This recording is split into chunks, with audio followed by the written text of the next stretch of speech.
Aujourd'hui, je t'explique dans les grandes lignes la différence entre un AVC ischémique et un AVC hémorragique à l'aide de ce tableau. Déjà, il faut savoir que l'AVC ischémique représente 80% des AVC contre 20% seulement pour l'AVC hémorragique. Dans l'AVC ischémique, on va avoir une obstruction d'une artère, alors que dans l'AVC hémorragique, il s'agit plutôt d'une rupture artérielle.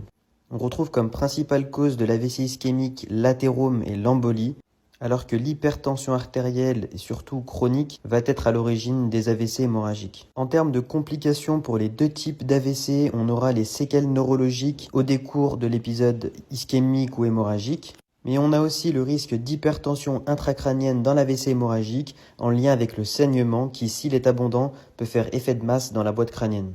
Enfin, pour les traitements, si le délai entre l'AVC ischémique et la prise en charge est inférieur à 4h30, on pourra réaliser une fibrinolyse, c'est-à-dire l'administration d'un traitement qui pourra dissoudre le caillot de fibrine. Jusqu'à la 6e heure, parfois jusqu'à 24 heures en fonction des résultats de l'imagerie, on pourra aussi réaliser une thrombectomie, c'est-à-dire l'ablation du caillot par voie chirurgicale. En revanche, dans l'AVC hémorragique, surtout pas de fibrinolyse qui risquerait d'aggraver le saignement, mais au contraire, on pourra antagoniser les effets de certains anticoagulants si le patient en prend, et il s'agira surtout d'une surveillance neurologique accrue en soins continus. J'espère que cette vidéo t'a plu. Si tu veux une vidéo sur comment reconnaître les signes de l'AVC, fais-le moi savoir en commentaire.